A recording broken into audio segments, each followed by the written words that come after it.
누가 강도 만난 자의 이웃이냐라는 제목을 가지고 말씀을 전하고자 합니다.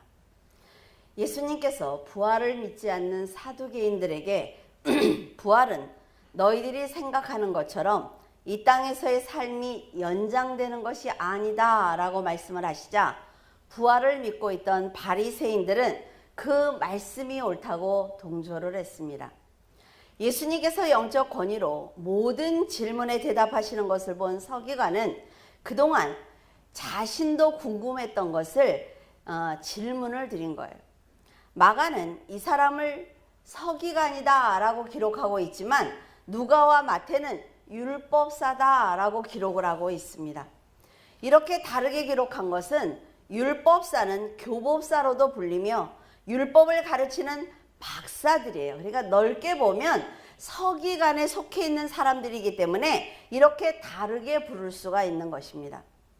전에 젊은 청년이 와서 어떻게 해야 영생을 얻을 수 있습니까? 라고 물은 것을 보면 그 당시 사람들은 영생에 관심이 많았다는 것을 알 수가 있습니다. 그는 모든 계명 중에 첫째가 무엇이냐고 물었어요.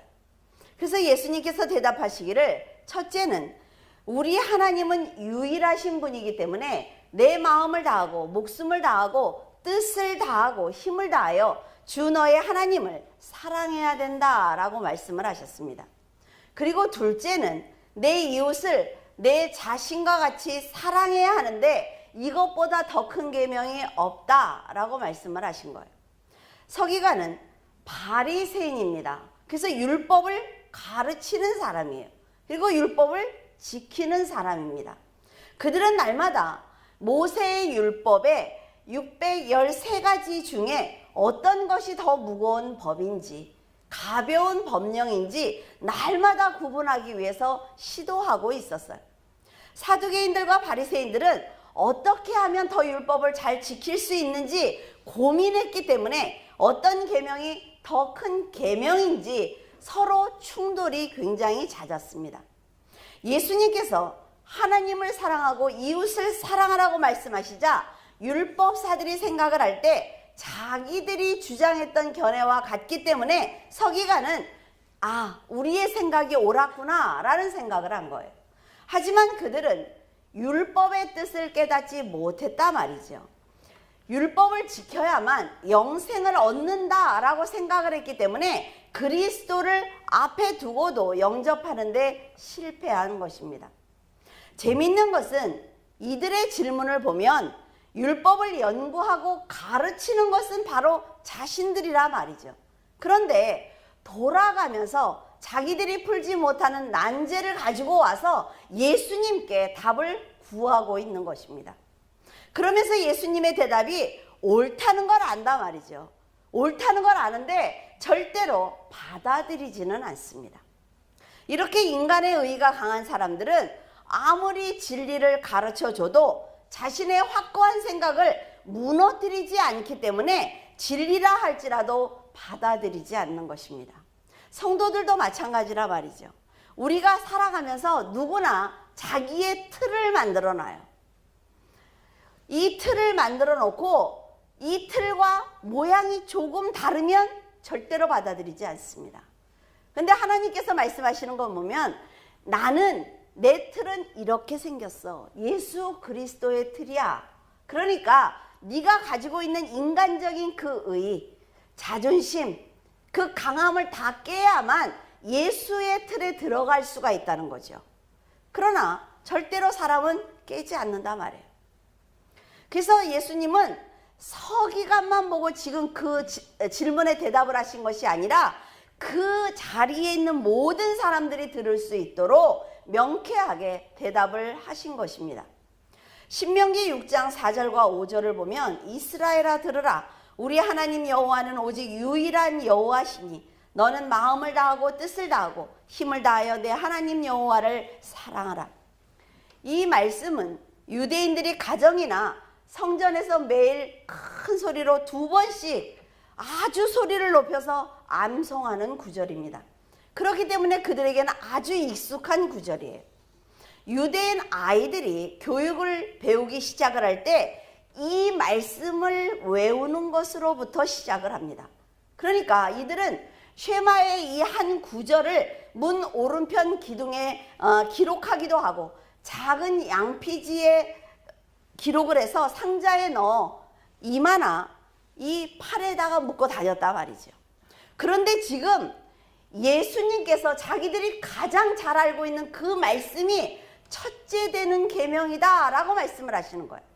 이렇게 말씀하신 것은 너희들은 그 말씀부터 배우고 외웠고 기록해서 몸에 묻고 다니면서도 첫째 계명이 무엇인지 몰라? 라고 물으시는 거죠. 마음을 다하고 목숨을 다하고 힘을 다하고 뜻을 다하라는 것은 하나님을 일편단심으로 믿고 사랑하고 충성하라는 것입니다. 조금의 외식도 없는 완전한 믿음으로 하나님을 섬기라는 거예요. 서기관이 첫째 계명을 물어보았다는 것은 너희들은 지금까지 하나님이 어떤 분인지 모른다. 그러니까 서기관이 네가 나한테 물어보는 것 아니야 라고 대답하신 것이며, 날마다 너희는 목숨을 다해서 나는 하나님의 뜻을 존중할 거야, 나는 하나님의 뜻대로 살 거야 라고 고백했던 그 하나님을 너희들은 사랑하지 않고 있다 라고 말씀하신 것입니다. 만약 그들이 하나님을 진심으로 사랑을 했다면 어느 계명이 첫째 계명이냐고 묻지 않았을 것입니다. 아이들이 만약에 와서 제가 저희 부모한테 잘하고 싶은데 어떻게 하는 게 첫째로 잘하는 겁니까? 라고 묻는다면 부모를 먼저 사랑하라고 말해주고 싶어요. 그렇잖아요? 아니 어떤 것부터 잘하라고 말할까요? 부모를 사랑하는 것부터 시작을 해야만 사랑 안에 내가 부모의 말씀도 듣고 부모의 뜻도 알고 부모를 아끼기도 하고 모든 것이 들어있는 것이지 첫째로 둘째로가 어디 있어요? 진심으로 하나님을 사랑했다면 하나님께서는 그들에게 지혜와 놀라운 통찰력을 주셨을 것입니다. 율법을 연구하던 그들은 지금 예수님을 쉽게 알아볼 수가 있었을 거예요. 하지만 그들은 지식으로 율법을 배웠단 말이죠. 그렇기 때문에 아직도 율법 중에 어떤 것이 가장 중요한 계명이냐는 헛된 것에 관심을 갖고 있는 것입니다. 수백 가지의 율법을 배우고 가르치고 외웠던 그들이 하나님의 뜻을 온전히 알지 못하는 것처럼 우리도 지금 동일한 모습을 가지고 신앙생활을 하고 있습니다. 교회가 무엇을 하는 곳인지, 우리가 어떻게 구원을 받게 되었는지, 그 소중한 진리를 모두 다 잊어버리고 오직 내가 어떻게 해야만 세상에 복을 받을 것인가, 그것에만 관심을 가지고 있습니다. 그들이 하나님의 말씀을 가르치고 율법을 연구하는 영적인 일을 세상의 일로 만든 것처럼 교회들은, 성도들은 욕심에 매여서 성도들에게 하나님의 뜻을 가르치지 않고 세상을 향해서 진리를 선포하지 않고 성도들은 말씀에 순종하지 않기 때문에 하나님의 말씀이 점점 힘을 잃어가고 있는 것입니다. 자신과 다른 영혼 구원을 위해서 사람들을 가르치는 것이고 영혼 구원을 위해서 율법을 연구하는 것입니다. 우리가 전도하기 위해서 하나님이 누군지 알기 위해서 성경을 읽는다 말이죠. 그런데 성경을 읽는 건 성경을 읽는 거예요, 그냥. 그리고 기도를 하면 그냥 기도하는 거예요. 내가 기도했으니까, 내가 말씀을 읽었으니까 이것을 내 것으로 알고 내 삶에 적용하지 않는단 말이에요. 그러니까 사람의 일에만 매달리는 것입니다. 그래서 그들은 판단하고 논쟁하는 데 집중하는 것입니다. 목숨을 다해 하나님을 사랑함에도 불구하고 하나님이 그들의 전부가 되지 못하는 거예요. 하나님을 사랑하는 것이 첫째 되는 계명이기 때문에 성도들은 인생 전부를 드리지 않으면 절대로 하나님을 온전히 섬길 수가 없습니다. 예수님은 둘째 계명으로 네 이웃과 네 이웃을 네 자신과 같이 사랑해라 라고 말씀을 하셨어요. 이건 역시 하나님을 사랑하는 마음으로 자신을 버리지 않으면 절대로 이웃을 자신처럼 사랑할 수가 없는 것입니다. 예수 그리스도의 희생과 죄의 대속을 인정을 할 때 목숨을 다해 하나님을 사랑할 수 있는 것이며 하나님께서 가장 원하시는 구원의 역사에 기꺼이 동참할 수가 있는 것입니다. 첫째 계명과 둘째 계명을 실천하기 위해서는 제일 먼저 나 자신을 버려야 돼요. 나 자신을 버리고 하나님의 거룩한 역사를 인정하며 사후에 하나님의 영광이 가득한 천국에 가기 위해서는 지금 마음을 다하고 목숨을 다하고 뜻을 다하고 힘을 다하여 성도로 살아내야 하는 것입니다. 여러분이 이런 믿음으로 성숙하게 되면 계명이 크기 때문에 내가 계명을 지켜야만 복을 받기 때문에 지키는 것이 아니라 나도 모르게 그 계명대로 살아가고 있는 것입니다. 계명은 지키는 게 아니라 말이죠. 그 말씀대로 그냥 나는 선한 마음을 가지고 살아가는데 내가 계명을 한 가지도 어기지 않고 살아가고 있는 거예요. 이것이 바로 참 믿음이며 하나님을 사랑하는 성도의 자세입니다. 예수님의 귀한 대답을 들은 서기관은 하나님을 사랑하는 것과 또 이웃을 자기 자신처럼 사랑하는 것은 전체로 드리는 모든 번제물보다 낫습니다 라는 대답을 합니다. 번제물은 자기의 죄를 사함받기 위해서 억지로 드릴 수가 있어요. 하지만 하나님을 사랑하고 이웃을 사랑하는 것은 억지로 할 수 없단 말이죠. 그렇기 때문에 그 진실한 마음이 옳다라고 예수님이 말씀하신 거예요. 서기관의 대답을 들은 예수님은 그가 정말 그렇게 살아주기를 바랬단 말이죠. 그러니까 네가 하나님의 나라에 멀지 않다라는 말씀을 하셨어요. 그러나 예수님의 칭찬을 들으면서도 서기관은 자기의 죄를 위해서 죽어가는 번제물을 대신해서 이제 십자가를 지실 그 예수 그리스도 구세주를 알아보지 못했습니다. 예수님께 깊은 영적인 말씀을 들으면서도 그분이 자기의 죄를 대속하실 그리스도라는 것을 알지 못하는 것처럼 슬픈 일은 없다 말이죠. 율법을 연구하면서 진심으로 진리를 깨닫고 마음과 목숨과 뜻과 힘을 다하여 하나님을 사랑했다면 율법을 주신 이유가 무엇인지, 지금 자기에게 무엇을 원하시는지 깨달았을 것입니다. 그러나 서기관은 내가 대답을 정말 잘했구나. 그러니까 예수가 나를 칭찬하네. 이렇게만 생각을 했어요. 우리도 교회를 다니고 신앙에 관해서 배웁니다. 여러분들이 일주일에 3번 말씀을 듣는 그 말씀을 한번 모아보세요. 얼마나 많은가.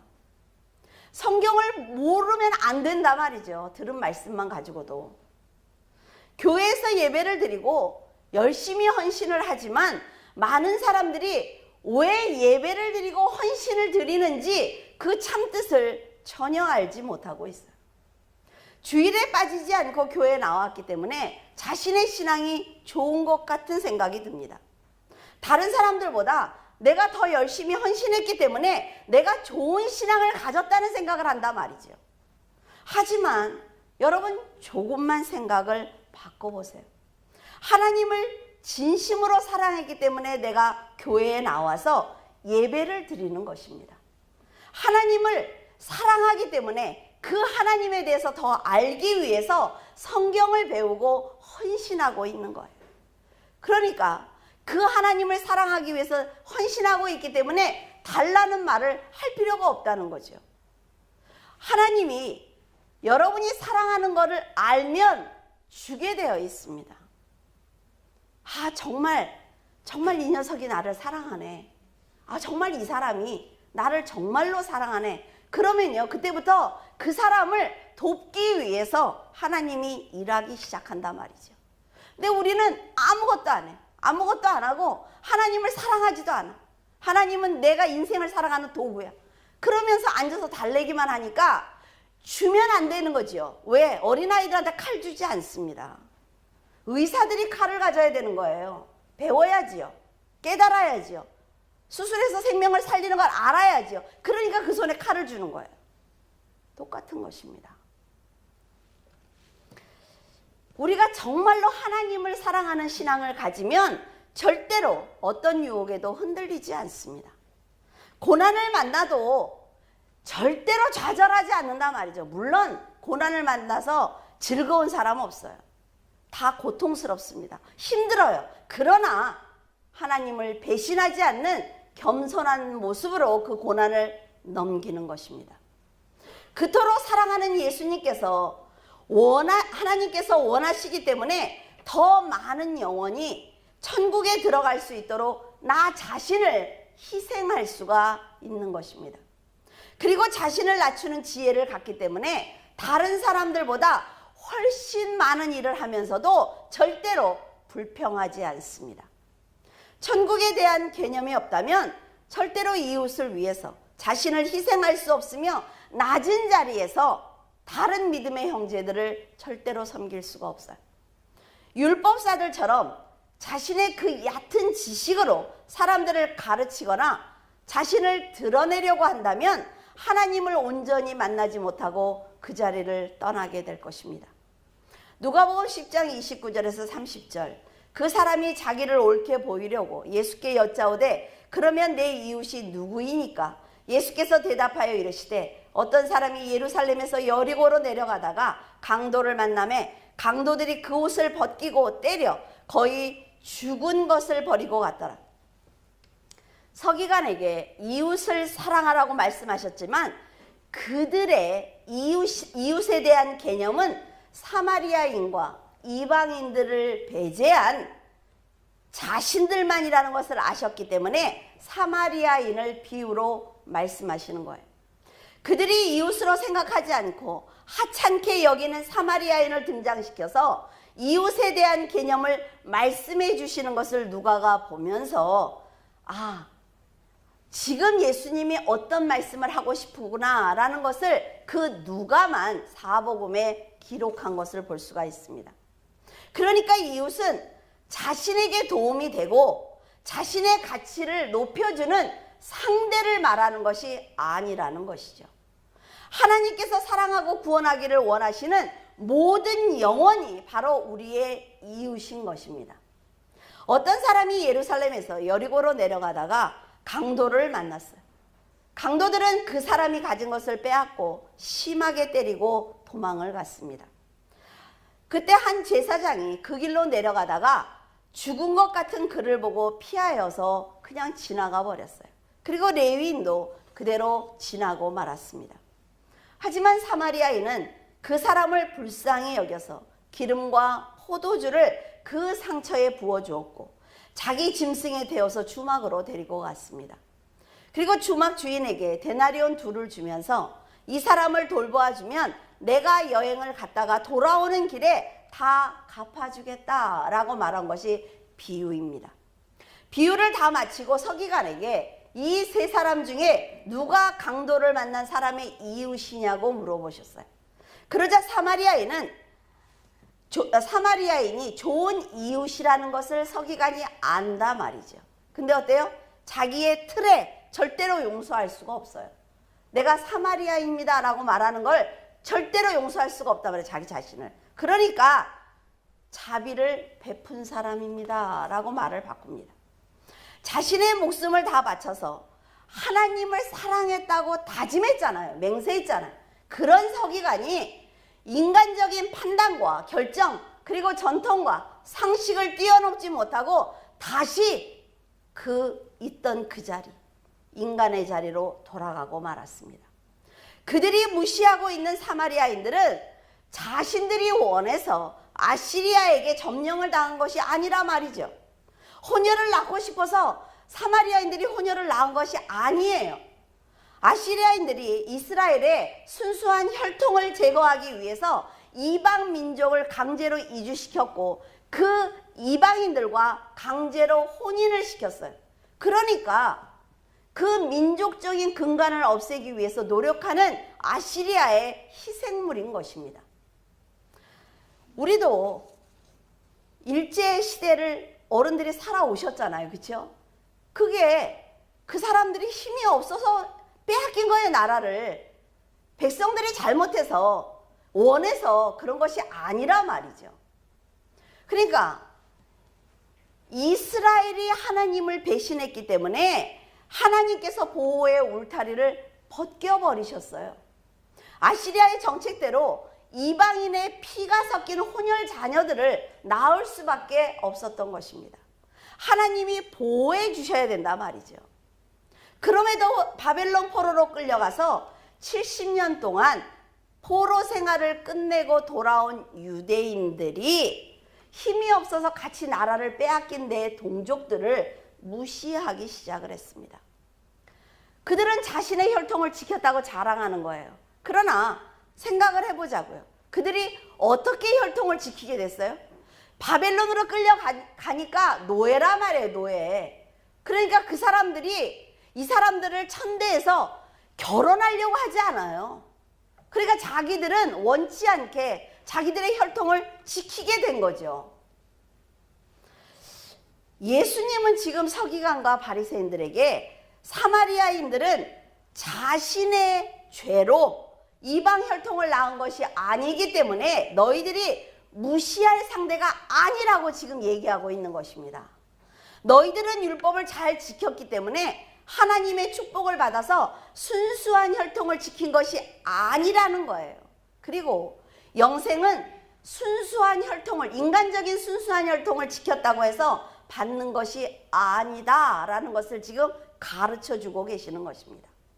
그들이 포로로 끌려갔을 때 믿음이 좋아서 그런 것이 아니라 말이죠. 그런데 지금 그들은 자기들이 돌아왔을 때 사마리아인들이 혼혈족을 낳은 것을 보고 계속 비웃고 있는 것입니다. 자, 이방인과 사마리아인들은 하나님께서 저주하신 자들이며 절대로 구원의 반열에 들 수 없다라고 믿고 있는 이 서기관과 바리새인들은 이 비유를 듣고 엄청난 충격을 받았을 것입니다. 세상에서는 여러분 생각을 해보세요. 세상에서는요, 원치 않아도 강도를 만날 수 있습니다. 특정한 사람이 강도를 만나는 것이 아니에요. 악한 사람만 사고를 당하는 것이 아니라 말이죠. 누구나 고난을 만났을 때 하나님과 사람들에게 굉장히 중요한 얘기를 하고 있어요.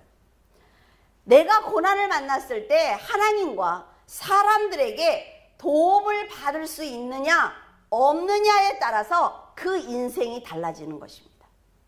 그래서 여러분, 날마다 내 곁에 있는 사람들에게 잘해야 되는 거예요.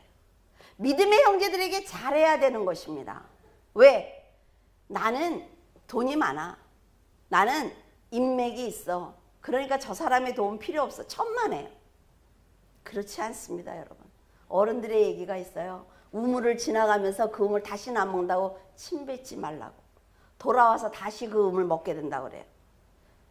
우리들이 인생을 살아가면서 하나님께서 내 인생 가운데 나를 도우실 거냐, 또 나를 돕는 사람을 보내주실 거냐, 이거에 따라서 내 인생이 달라지는 것입니다. 하나님께서는 강도를 당한 사람에게 여러 명의 사람을 보내주셨어요. 제일 먼저 제사장을 보내주셨는데 그는 예루살렘에서 많은 죄인들의 죄사함을 위해서 제사를 지내는 사람이었습니다. 그는 하나님 앞에서 정결한 마음으로 최선을 다해서 제사를 지냈을 거예요. 자신이 하나님을 섬기는 사람이라는 자부심이 있었을 것입니다. 그리고 성전 직무를 잘 감당했기 때문에 나는 특별한 사람이야 라는 생각도 분명히 있었을 거예요. 그런데 지금 피를 흘리고 있는 사람을 하나님께서 만나게 하신 것입니다. 이제 자신이 섬기는 하나님께 자기가 어떤 신앙을 가지고 살아왔는지 보여드려야 되는 순간을 맞이한 거예요. 그런데 이때 제사장은 이 순간 어떤 생각을 했을까요? 거룩한 일을 감당하는 자신이 정결법을 범할 수 없다라는 생각을 했을 것이고, 또 아니면 하나님과 상관없이 귀찮아라는 생각을 했을 거예요. 그러니까 지나가죠. 하나님께서는 이번에 또 한 명의 사람을 보내셨는데 이번에는 레위인입니다. 그 사람 역시 죽어가는 사람을 보고 피해서 도망가 버렸어요. 하나님을 섬기는 일을 하는 이 두 사람은 유대 사회에 있어서 그 누구보다도 모범되는 삶을 살아야 함에도 불구하고 그들은 보는 사람이 없자 작은 사랑도 실천하지 않은 것입니다. 생명을 사랑하시는 하나님을 섬기는 그들이 심각한 부상을 입고 죽어가는 영혼을 그대로 방치하는 죄를 짓고 만 것입니다. 그렇다면 왜 이들은 죽어가는 사람을 보고 피해갔을까요? 그것은 어떻게 해야 영생을 얻을 수 있느냐는 서기관의 질문처럼 전능하신 하나님을 진심으로 섬기고 사랑하지 않았기 때문입니다. 하나님이 두렵지 않기 때문에 이 순간 하나님이 나를 보고 있다는 생각을 안 한단 말이죠. 여러분들은 그런 생각 안 하신 적 없어요? 지금 아무도 안 보는데, 지금 나 혼자 있는데 내가 어떤 짓을 하든 무슨 상관이 있어? 나가서 사람들을 만났을 때 거룩한 척만 하면 되는 거예요. 똑같다는 거죠. 그는 자신만을 위한 이기적인 선택을 하고 만 것입니다. 하나님을 진심으로 사랑하고 하나님께서 무엇을 원하시는지 안다면 절대로 하나님을 실망시키는 일을 하지 않습니다. 부모를 사랑하면 부모가 실망되는 일을 하지 않는단 말이죠. 지금 제사장과 레위인은 어떤 상황에서도 하나님을 드러내는 사람이다. 나는 그런 사명을 받았어 라는 것을 절대로 잊어서는 안 되는 것입니다. 그때 예수님은 사마리아를 등장시킨 것입니다. 그는 제사장과 레위인처럼 하나님의 일을 감당하는 사람이 아니라 말이죠. 평범한 인생을 살면서 여행하는 사람이다 라고 말씀을 하셨어요. 그는 가던 길을 멈추고 기름과 포도주로 상처를 치료해주고 짐승에 그 사람을 태우고 자신은 걸어서 주막에 데리고 갔다라는 거예요. 그는 강도를 만난 사람과 아무런 연관이 없습니다. 하지만 주막 주인에게 돈을 주면서 이 사람을 치료해달라고 부탁을 했어요. 내가 다시 돌아올 때 당신이 사용한 모든 비용을 내가 갚아줄 거니까 걱정하지 말고 이 사람만 살려달라고 부탁을 했습니다. 예수님께서 이런 비유를 말씀하신 것을 보면 사마리아는 평소 하나님을 사랑했다라는 것을 알 수가 있습니다. 이웃을 자신의 몸처럼 아꼈구나라는 것도 알 수가 있단 말이에요. 그렇기 때문에 때와 장소를 가리지 않고 도움을 필요하는 사람을 만났을 때 기꺼이 자신을 희생하며 도움을 줄 수가 있었던 것입니다. 강도 만난 사람이 치료를 받고 회복을 했을 때, 자, 사마리아 사람을 다시 만났어요. 그러면 진심으로 감사할 것입니다.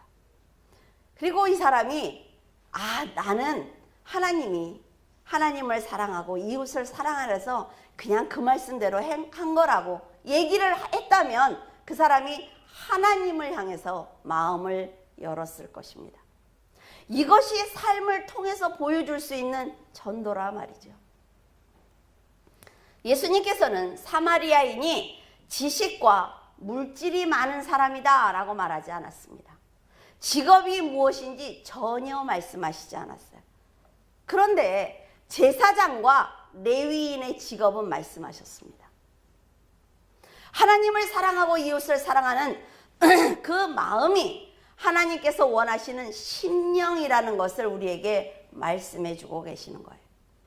예수님도 철저하게 자신을 희생하신 분입니다. 강도에게 맞아서 고통을 당한 사람처럼 사나운 사탄에게 맞아서 지금 혼자서 일어나지 못하는 우리들에게 예수님이 오셨습니다. 어느 누구보다 더 하나님을 사랑하고 아끼고 섬겨야 하는 그런 성도들이지만 자신의 것을 희생하는 그 순간이 되었을 때 하나님을 놓아버리는 어리석은 선택을 하고 있습니다. 이것을 제사장과 레위인으로 표현하신 거예요. 그리고 지금 우리들을 책망하시는 것입니다. 이웃을 내 몸처럼 사랑하기 위해서는 자신의 목숨을 들이지 않고는 절대로 할 수 없는 일입니다. 여러분은 이웃을 위해서 작은 희생을 감당하고 계십니까? 저는 이 말씀을 전에 기도하면서 이웃에게 베풀라고 하는데 하나님 어떻게 하는 게 지혜로운 것입니까? 라고 기도한 적이 있어요. 사과가 하나 있다고 해보자. 너에게 반을 잘라서 너도 있게 하고 그 사람도 있게 해라. 이게 하나님의 대답이었습니다. 다 주면 나중에 네가 구걸하게 되면 네가 부끄러운 자리에 앉을 수 있고, 또 아무것도 나눠주지 않으면 내가 너를 책망할 수 있기 때문에 사과라면 반을 나눠서 나도 있게 하고 그도 있게 해라. 그것이 구제다라는 말씀을 하신 적이 있어요. 한 영혼을 구원하기 위해서 지금 여러분의 소유를 나누고 억울함을 참고 있으며 상대방을 끝까지 사랑으로 감싸며 살아가고 있는지 한번 생각을 해보세요. 예수님은 연약한 우리들을 구원하기 위해서 기꺼이 목숨을 주셨습니다. 하나님을 진심으로 사랑하셨기 때문에 자신의 모든 기득권을 내려놓고 죄인들을 위해서 희생할 수가 있었던 것입니다. 그리고 선한 사마리아인이 주막 주인에게 돌아올 때 수고한 모든 것을 갚아주겠다는 약속을 한 것처럼 예수님께서 재림하실 때 선을 베푼 성도들에게 상급을 주겠다라고 약속을 하셨어요. 이제 선한 사마리아인의 부탁을 받고 주인이 어떤 선택을 하느냐에 따라서 그가 돌아왔을 때 상을 받을 수도 있고 화를 당할 수도 있습니다. 예수님께서 재림하셨을 때 우리가 지금 어떤 인생을 살고 있느냐에 따라서 상을 받을 수도 있고 심판을 받을 수도 있습니다. 소유로 상대를 판단하는 사람이나 도움을 청하는 사람을 보고 그냥 지나치는 사람이나 돈을 받고 부탁까지 받고도 연약한 자들을 돌보지 않는 자들이 주님이 다시 오시는 날 과연 어떤 책망을 받을까요? 예수님이 서기관에게 이 세 사람 중에 누가 강도를 만난 자의 이웃이냐라고 물으시자 그는 자비를 베푼 사람입니다 라고 대답했단 말이죠. 예수님이 원하는 대답은 이것이 아니라 말이에요. 여러분들이 기도하고 여러분이 삶을 살아갈 때 예수님이 여러분들에게 분명히 물으실 것입니다. 너는 나를 사랑하느냐? 그리고 너는 나를 사랑하기 때문에 이웃에게 어떻게 살아왔느냐? 분명히 물으실 거예요. 우리 모두는 절대적인 하나님의 사랑을 받았습니다. 목숨까지 다 내어주신 예수님의 자비를 지금 누리고 있어요. 여러분은 고난을 만났을 때 예수 그리스도의 이름으로 사랑을 베풀어준 진정한 이웃을 만난 적이 있습니까? 그리고 고난을 당한 믿음의 형제의 이웃이 되어준 적이 있으세요? 여러분은 하나님을 위해서 얼마나 자신을 버렸습니까? 자신의 것을 희생하며 하나님의 나라를 확장하고 있습니까? 여러분이 먼저 형제들의 이웃이 되어 주어야만 그들도 여러분에게 배운 대로 여러분의 이웃이 되어주는 것입니다. 그러기 위해서는 먼저 하나님을 사랑하는 믿음을 가져야 하며 목숨과 힘과 뜻과 온 마음을 다해서 우리에게 사랑을 베푸셨던 예수 그리스도를 영접해야 하는 것입니다. 주님이 가신 길을 따라가며 영혼 구원을 위해서 자신을 버린 예수님처럼 멋진 인생을 살아가시기를 바라요. 이제는 우리들이 말씀을 삶으로 살아내는 책임을 받은 자들입니다. 주님이 오시는 날까지 선한 삶을 살아내야만 재림하시는 예수 그리스도를 만날 수가 있어요. 하늘 끝에서부터 땅 끝까지 온 사방에 있는 모든 성도들을 모시겠다라고 말씀하셨습니다. 내가 이 땅에 그대로 있으면서 올라가는 공중으로 올라가서 혼인잔치를 하는 그들을 바라보고만 있을 것인지, 아니면 나의 이름이 내 귀로 들려서 천사를 통해 올라갈 것인지, 그건 여러분들이 결정하시기를 바랍니다. 언제나 인내하는 믿음으로 하나님의 영광을 위해서 최선을 다하기를 예수 그리스도의 이름으로 축원을 드립니다. 기도하겠습니다. 하나님 아버지, 깊은 사랑에 감사를 드립니다. 저희들이 어떻게 살아야 하는지 이렇게 세세하게 알려주시지만 저희들은 날마다 죄를 짓고 있으며 어떻게 사는 것이 옳은 것인지 알지 못한 채 시기와 질투 그리고 분노와 거짓을 행하며 살아가고 있습니다. 하나님은 유일한 주님이기 때문에 마음을 다하고 목숨을 다하고 뜻과 힘을 다하여 하나님을 사랑하라고 하셨지만 저희들은 자신을 사랑하기에 급급하여 이웃은 물론 하나님도 사랑하지 못하고 있습니다. 용서하여 주시고 더 큰 지혜로 하나님을 의지하도록 만들어 주시옵소서. 그래도 주님께서 가신 길을 가고자 노력하는 물줄기 교회 성도들을 축복하시고 보호하시며 사랑해 주시기를 간절히 기도합니다. 하나님, 잠시 휴식을 취하기 위해서 교회를 떠납니다. 하나님께서 전도사님과 성도들을 지켜주시고 그동안 성도들이 믿음으로 스스로 말씀으로 살아보며 스스로 성장하는 교회로 만들어 주시옵소서. 물줄기 교회와 성도들을 사랑하시는 예수 그리스도 이름으로 기도드립니다. 아멘.